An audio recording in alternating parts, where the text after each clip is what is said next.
はい、哲也です。今日はね、バイデン大統領、米国企業はもっと競争せよというテーマでお話してみたいと思います。今日はちょっと地味なんですけどね、米国経済への影響という意味で気になる記事が目に留まったので、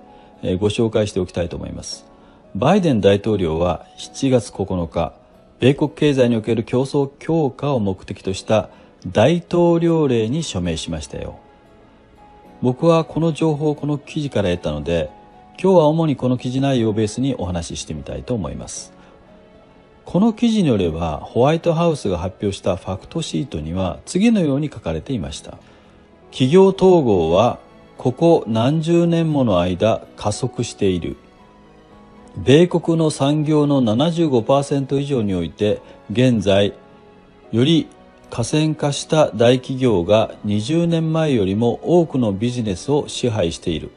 これはヘルスケア、金融サービス、農業など多くの分野で起きている。競争の欠如が消費者物価を押し上げている。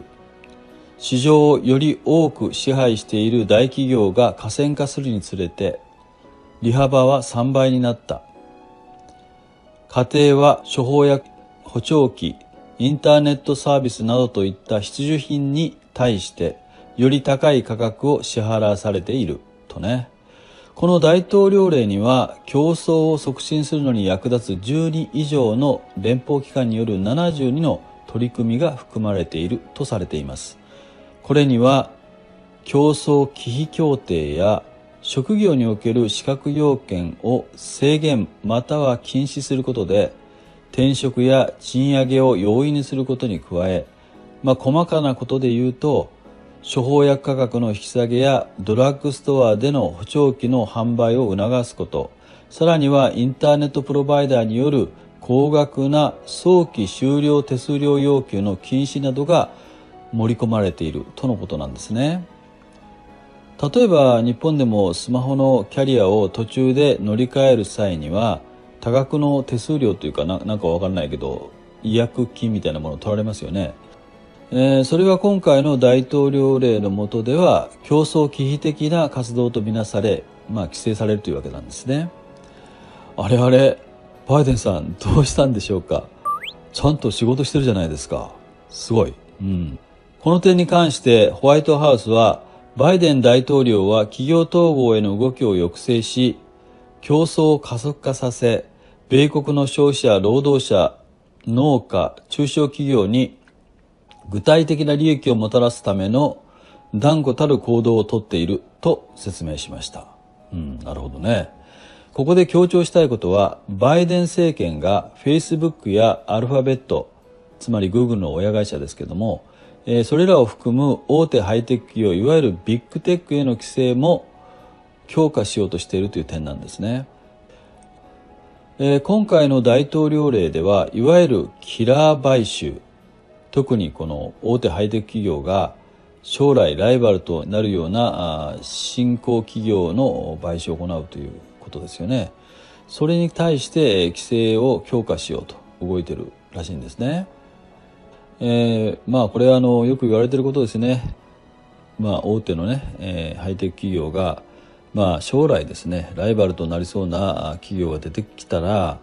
あえて競争せずにですね、もう大きなねお金を払って買い上げるというね。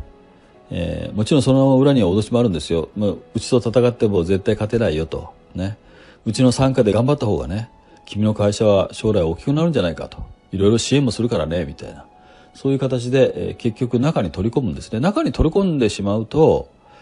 競争相手にはなりませんからね。だから、このキラー買収というのは、大手、ハイテク企業のね、独占状態を維持するために行われていると言われているんですね。はい。それはともかく、バイデン政権はまた大きな技術プラットフォームがあまりにも多くの、個人情報を収集していることに厳しい目を向けて、監視とデータ蓄積に関する規制を確立するよう連邦取引委員会に指示したとのことなんですね。ビッグテックに対する規制はアプローチの仕方にこそ違いがあるものの、共和党、民主党ともにですね、強化すべきだと考えているので、両党がね、合意できる数少ない分野の一つなんですよね。したがってこの問題に関する法案が議会に提出されれば、多少修正されたとしてもね、可決成立する可能性が高いと考えられますね。ただし今回の大統領令については批判がないわけではありません。例えば ITIF、 これ情報技術イノベーション財団というね、シンクタンクの独占禁止及びイノベーション政策のディレクター、アウレリアン・ポルテーゼ氏は、今回の大統領令はホワイトハウスが連邦独占禁止機関の仕事に介入しようとするものだと批判し、バイデン政権には新たな規制を実施するのではなく、それらの機関、つまり独占禁止機関が既存の法律を適切に運用するようにさせるべきだと要請したんですね。さらにモニカ・クローリー元財務次官補は7月9日に FOX ニュースの番組に出演した際、次のように述べました。競争促進の動きを見て驚いた。今回の大統領令にビッグテック、海運、鉄道に対する取り組みが含まれていることは喜ばしく思う。ただ私は期待はしているが、唯一懸念する点は、政府が経済のあらゆる側面に介入するたびに市場を動かし、意図せざる結果をもたらす傾向があるということだとね。バイデン政権は米国で産業の独占化が進んでいると主張し、今回の規制に乗り出したわけですが、先ほど紹介した ITIF のポルトゥエーゼ氏は次のように指摘しています。米国の産業が集中しているのは全体の 4% だけであり、集中度の低い産業のシェアは2002年から2017年にかけて約 25% も増加したとね。このように今回バイデン大統領が署名した大統領令については、大筋では賛成意見が多いものの、あまりに産業規制を強めてしまうと逆に米国の産業の活力を削ぐ可能性、ひいては米国の産業の国際競争力を弱める懸念もあるので、行き過ぎには注意しなければならないと見る向きも少なくないようですね。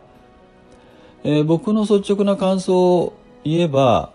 今回のバイデン大統領の発した大統領令は方向性としては間違っていないのではないかと思うんですね。というかね、特にビッグテックへの規制強化は勝負の急と言うべきだと思うんですよ。しかしその一方で民主党下院のね、ナンシー・ペロシ議長の夫がビッグテックの株を合計1100万ドル、日本円にして約12億円分も買っていたという報道もあるんですね。民主党ってね、これは僕の勝手なイメージに過ぎないのかもしれませんけれども、本音と建前がちゃんとあってね、建前ではビッグテックの規制を強化すべきだと言いながら、裏でがっちり手を組んでいてね、選挙等では協力を取り付けているような気がしてならないんですけどね。どうなんでしょうか。僕の見方では、真に自由経済を追求しているのは共和党の方であり、民主党はどちらかというとね、規制を通じて、競争を制限する、いわゆる社会主義的な政策に向かう傾向があるような気がするんですよね。そして、仲間とは裏でがっちり手を組んでいるとかね。したがって僕は今回のバイデン大統領の大統領令は、独占的応募を規制するという点では、一応歓迎しています。日本の政治家もしっかり仕事をしてね、見習うべき点はしっかり見習ってほしいと思うんですよ。菅さん、携帯電話料金下げると言ってたけど、実際下がってますかね。それはともかく、米国の話に戻ると、僕は民主党にはなんか信用できない点もあるんでね、今回の大統領令はね、基本的にはいいんじゃないかと思うんですよね。しかしやはりね、今後の動き、特に民主党側のね、動きには十分注意が必要だと考えております。あなたはどうお考えでしょうか。ではまた。Good luck。目覚めよ日本人。今回のようなお話に興味のある方は、ぜひチャンネル登録をよろしくお願いします。